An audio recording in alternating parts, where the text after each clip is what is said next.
Everybody talks about the victories of getting sober, the clear skin, the energy, the money saved, but nobody talks about those empty hours between getting home from work and going to bed. The ones you used to fill with drinking. Now they're just there. Nobody prepared me for that. Here's what I wish someone had told me. When I was drinking, I was never bored because drinking was always something to do. I used to buy single shots so I could drink wherever I was. Watching the game, drinking.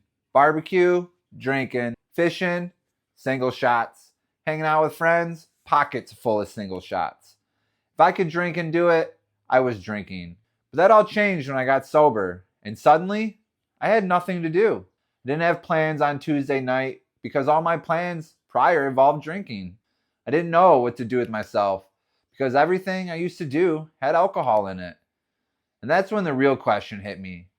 Who am I without alcohol?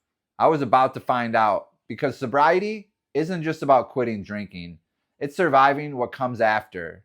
Number one, the boredom. In the beginning, I didn't really do much outside of work because everything I did in the past involved drinking. So I just kind of sat around. And that boredom, it was dangerous because boredom doesn't stay boredom for long. It turns into cravings.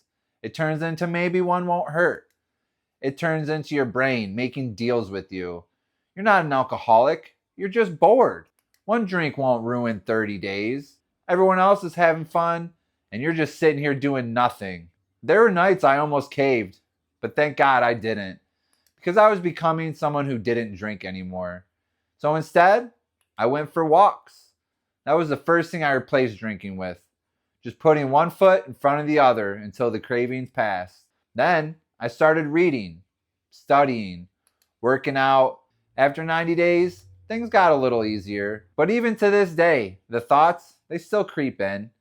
The difference is now I have a system to handle them. Number two, the fear of missing out. My first big test was a union trip up to Black Lake in Michigan. I was there for a whole week. I was excited for it.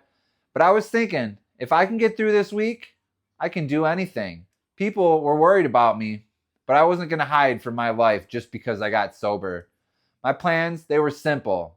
Still hang out with the people. Feel the cravings. Use the techniques I'd created to stay sober. The first few nights, they weren't that bad. I hung out with everyone, felt the cravings, kept my hands busy. And here's the thing about FOMO. You think you're missing out, but you're not. I woke up bright and early the next morning. I was the first in line for breakfast. Watching everyone pour in, still drunk or hungover, and not being one of them, that was such an amazing feeling. They lost the night and the morning. I had made it a whole week pushing my sobriety identity, and I came out on top. Number three, the identity crisis. After about 30 days, I realized something. I might actually stay sober this time. And that's when the panic hit. Who am I going to be without alcohol? Because drunk John, he only cared about himself and when his next drink would be. He didn't think about 10 years from now. He was just surviving day to day. But sober John had space to think. And one day, it just hit me. If I'm not that person anymore, who do I want to be? So I started planning. Who is 10 years from now John? And I reverse engineered the identity he would need to build to get there. Financially free, living the life I want, when I want, where I want, how I want, and with who I want. Running businesses, creating wealth, building a homestead, a family compound. Not just because it sounds cool, but because it's something to build towards. Your personality wasn't the alcohol.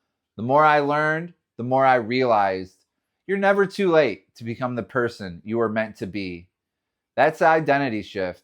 Not I can't drink, but I don't drink because I'm building something bigger. If you're in early sobriety and you're bored, good. That means you have space to build something. The boredom is where you grow. The fear of missing out is where you learn what actually matters. The identity crisis is where you become who you were meant to be. I use affirmations to get through every single one of these moments. I'm giving you the exact 10 I used in early sobriety.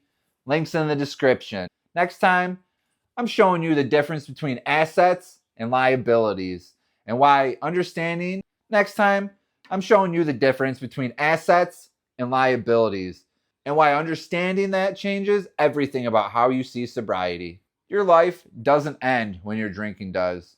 It finally can start. See you in the next one.